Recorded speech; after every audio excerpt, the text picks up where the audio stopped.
በስመ አብ ወወልድ ወመንፈስ ቅዱስ አሃዱ አምላክ አሜን። በመጀመሪያ በክርስቶስ ክርስቲያን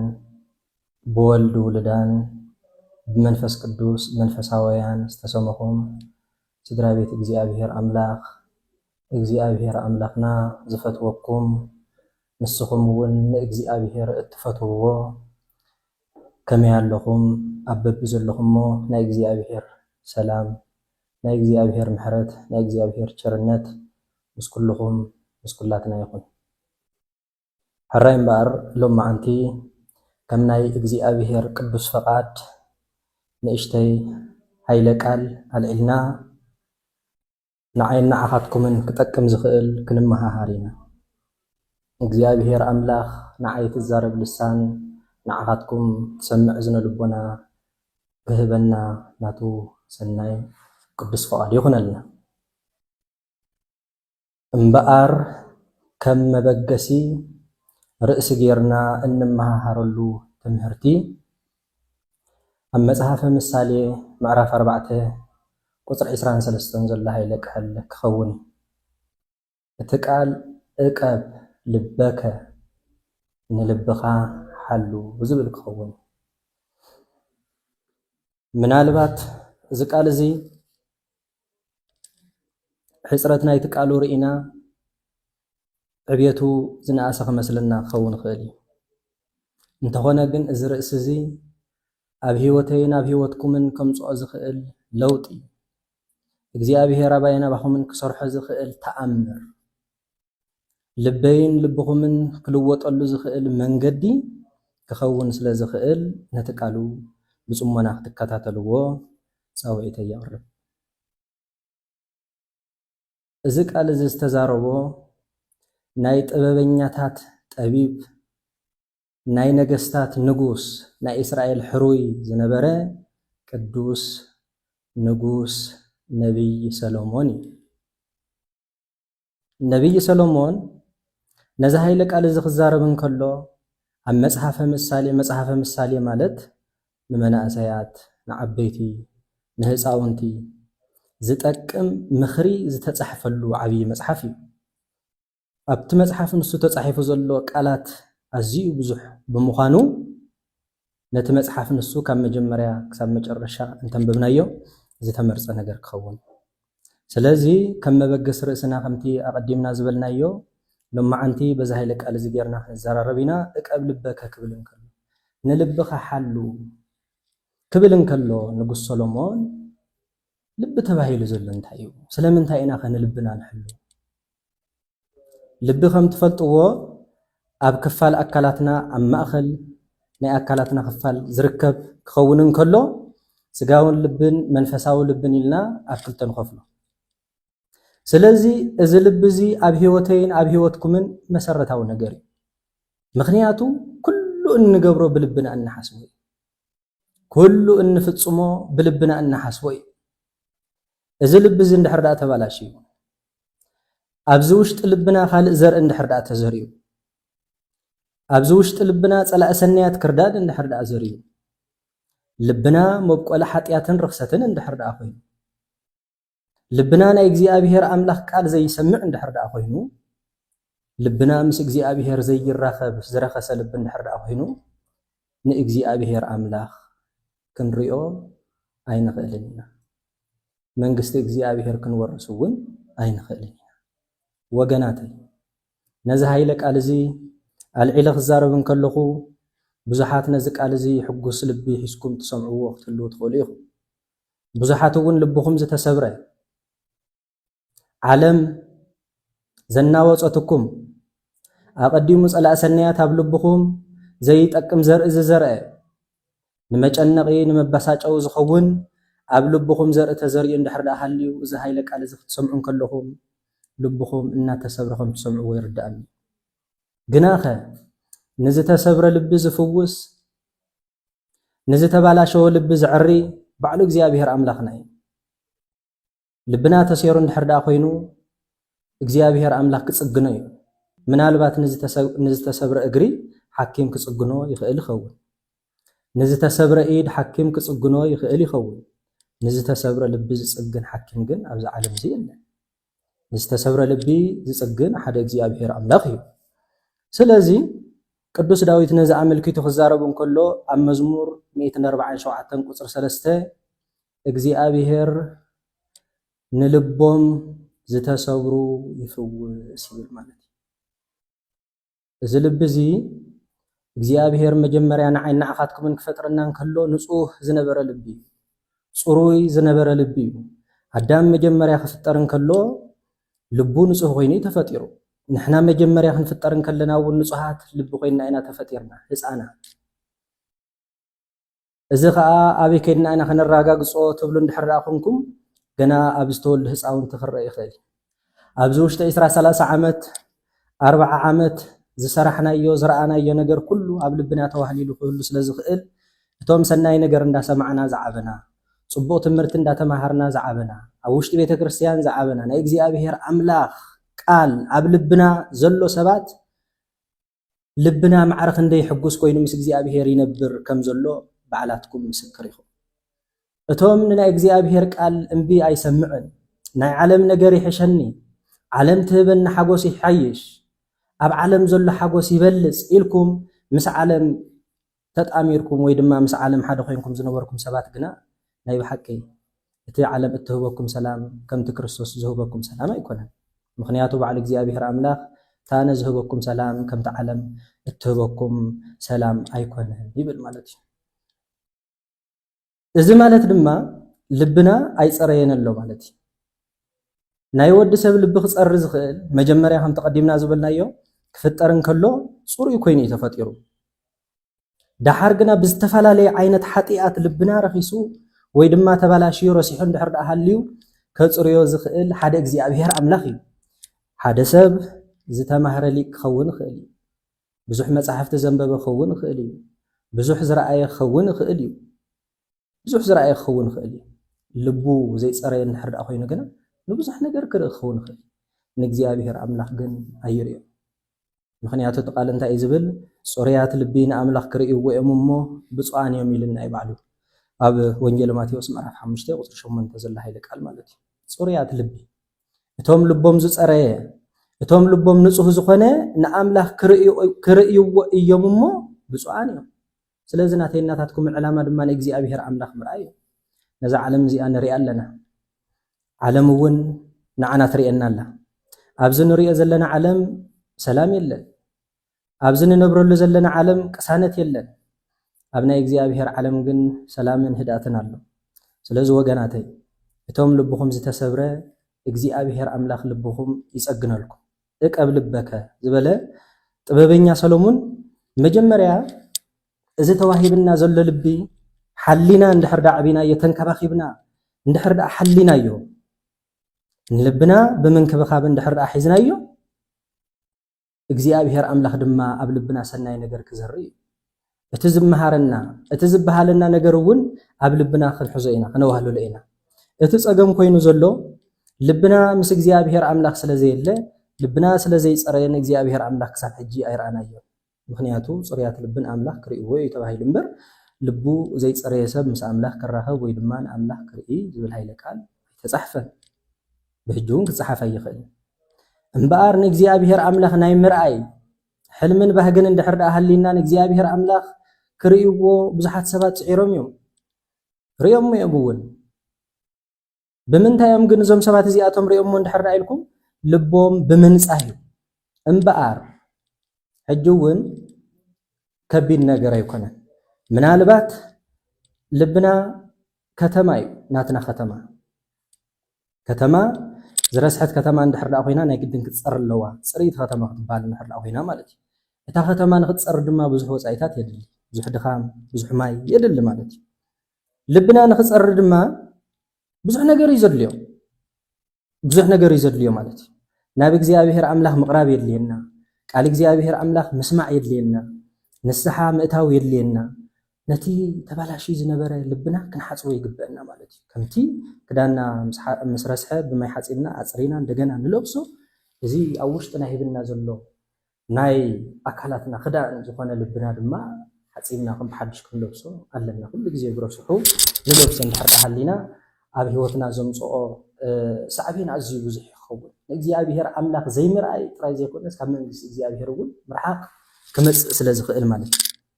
እሞ ኸዳ ጽሩይ ልብ ንኽህልወና እንታይ ክንገብረልና ጽሩይ ልብ ንኽህልወና ኦ አምላክ ጽሩይ ልብ ፍጠረለይ ኢልና ናብ እግዚአብሔር አምላክ ክንጽልይ ኣለና ከም ተቀዲምና ዝበልናዮ ንሓቅ ማነው ንልቢ ክጽግኖ ወይ ድማ ንልቢ ክሕክሞ ዝኽእል ሓደ እግዚአብሔር አምላክ ጥራይ ምስ እግዚአብሔር አምላክ ከመይ ገርና ኢና ክንራኸብ ንኽእል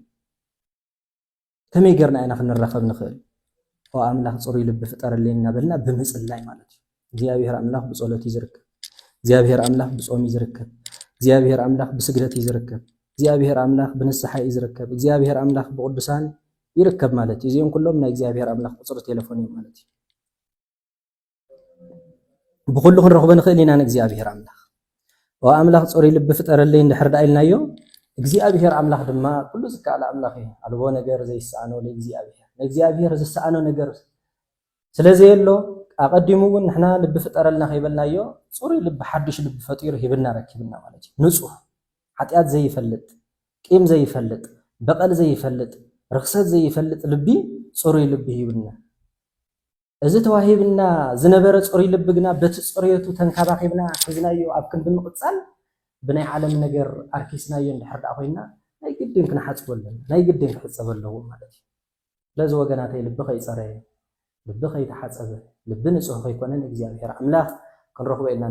إلنا نحسب النحر أهلنا أبقي جمن قدينا زلنا مالتي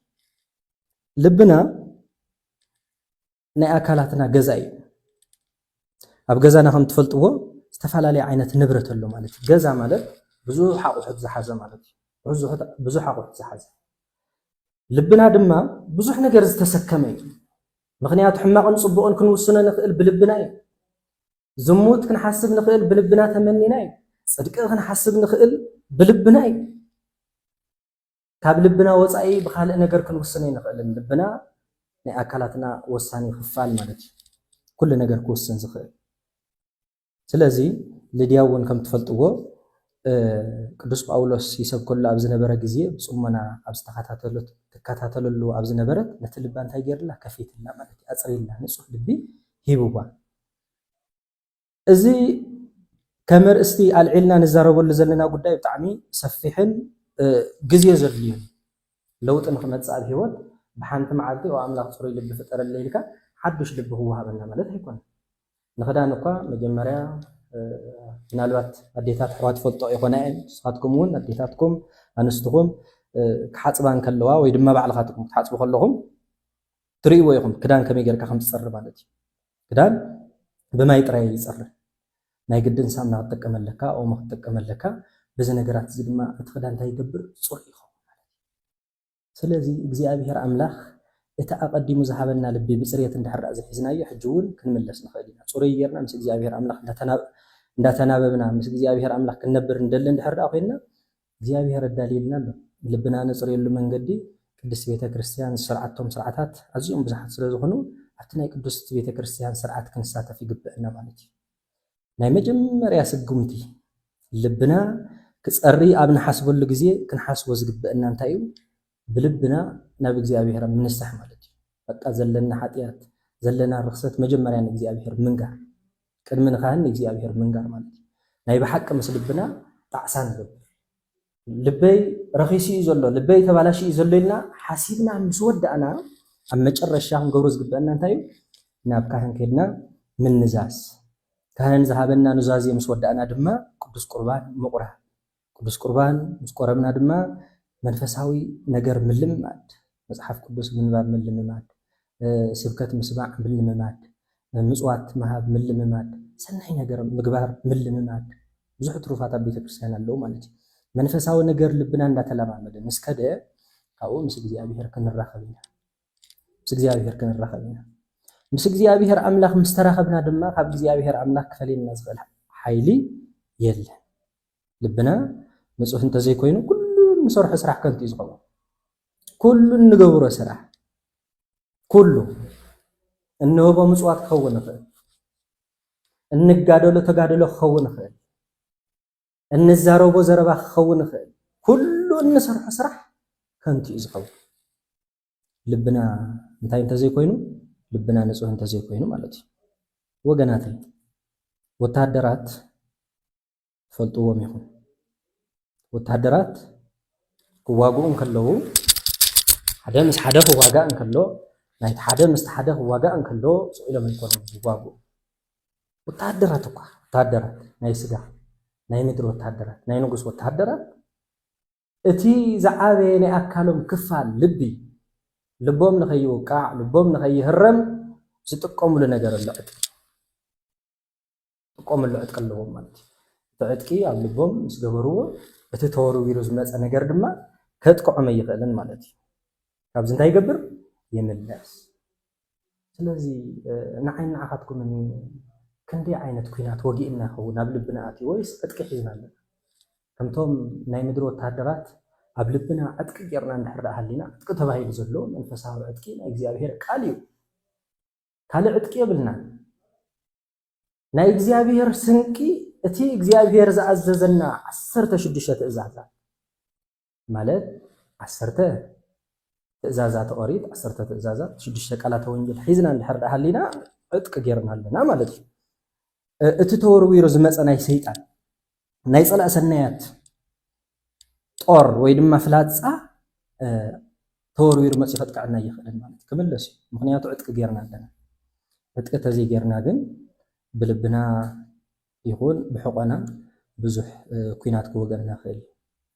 እቲ ኩናት ንሱ ድማ ናይ ፀላእ ሰናያት ኩናት እዩ ፀላእ ሰናያት ንሕና ደቂ ሰባት እቶም እግዚኣብሔር ኣምላኽ ብኽብሩ ፍቕሩ ንዕኡ ምሲሉ ዝፈጠረና ቅዱሳት ሰባት መንግስቲ እግዚኣብሔር ንኸይንወርስ ንዓይን ንዓኻትኩም ንኸስሕት ዝገብሮ ነገራት ማእለያ እዩ ኣዝዩ ብዙሕ ንሕና ደቂ ሰባት መንግስቲ ኣምላኽ ንኸይንወርስ ብጣዕሚ ብብዙሕ ነገር እዩ ዝፍትነና ብብዙሕ ነገር ክወግአና ይደሊ ብኹናት ብጥይት ብዙሕ ነገር ማለት እዩ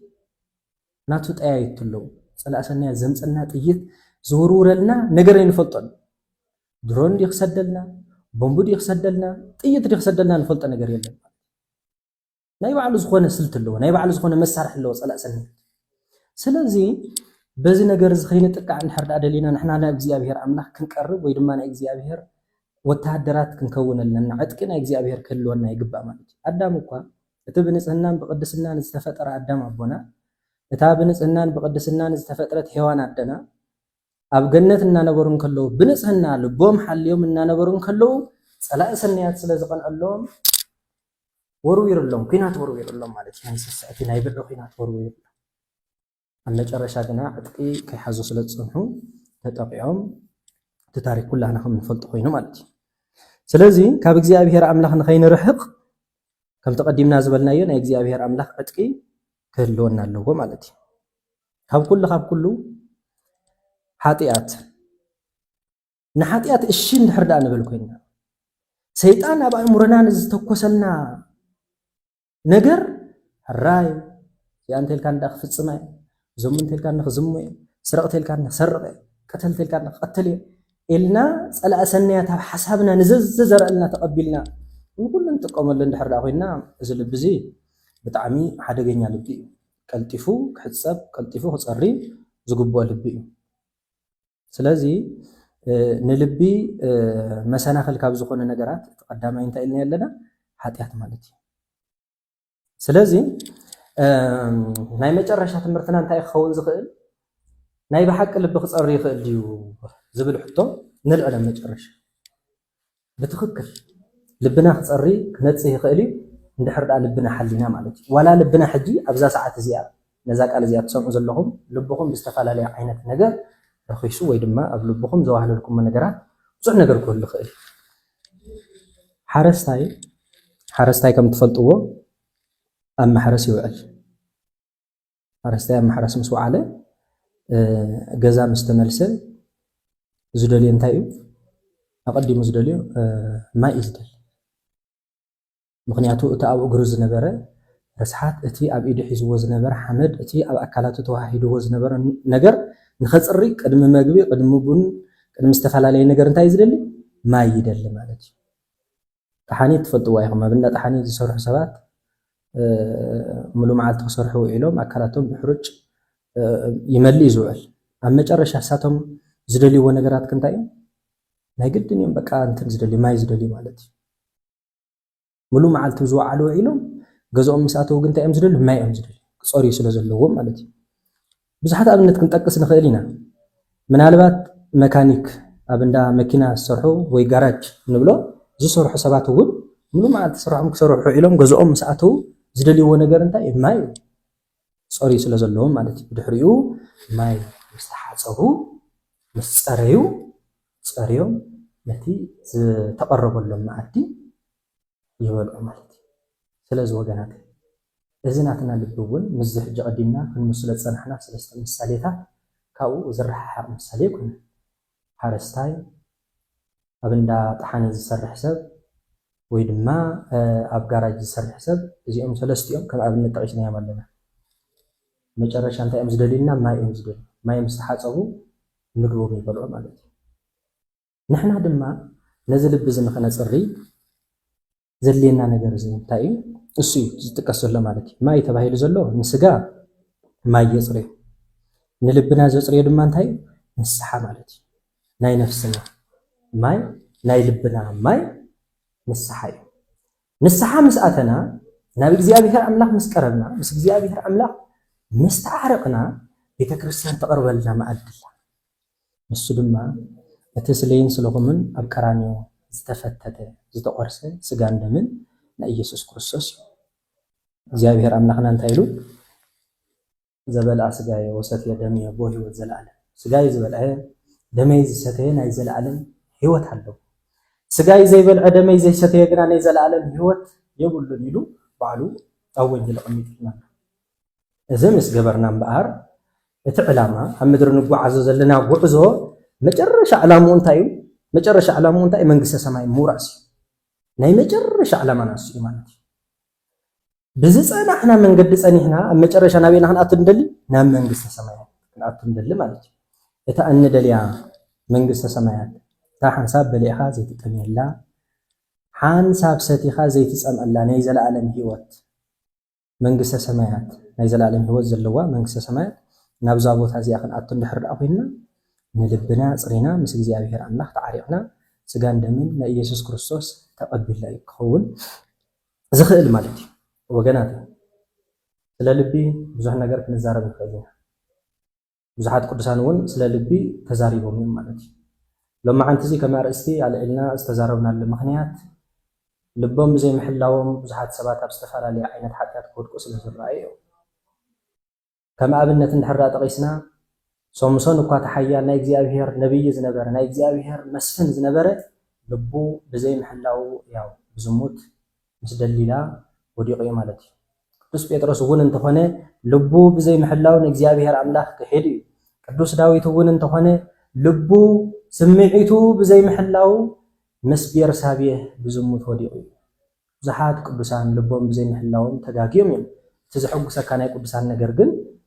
በቲ ዘለውዎ ይጠፍኡን ቅዱስ ዳዊት እውን እንተኾነ ተጋጊዩ ናብ እግዚኣብሔር ተመሊሱ እግዚኣብሔር ተቐቢልዎ ናይ እግዚኣብሔር ነቢይ ኮይኑሎ ማለት ሕጂ ጻድቕ እንዳበልና ንፅውዖ ኣለና ቅዱስ ጴጥሮስ እውን ተጋጊዩ ልቡ ብዘይምሕላው ተጋጊዩ ነይሩ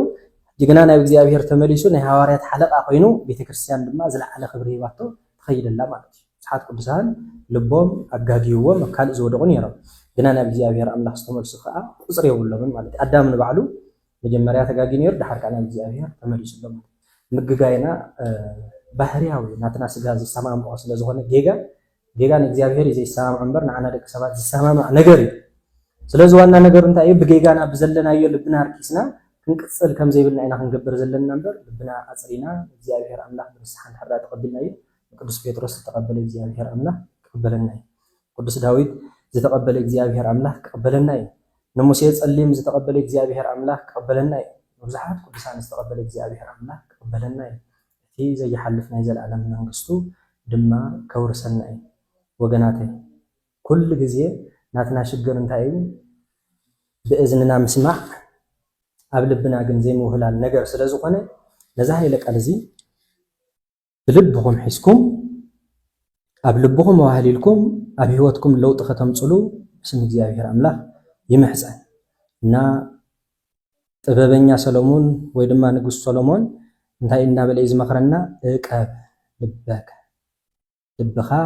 ሓሉ እናበለ ይመክረና ልብና ሓሊና ምስ እግዚአብሔር አምላክ ተዓሪቕና ኣብ ልብና ድማ ዝኾነ ዓይነት ቂምን በቀልን ልብና ክረክስ ዝኽእል ነገር ከይሓዝና ልብና ናይ እግዚአብሔር አምላክ መሕደሪ ክንገብሮ ናይ እግዚአብሔር አምላክ ቅዱስ ፍቃድ ይኹነልና እግዚአብሔር አምላክ ካብ ኩሉ ኣካላትና ዝደልዮ እንታይ ልብና እዩ ኢድና ለእግዚአብሔር አምላክ ምንም ነገር አይገበሉ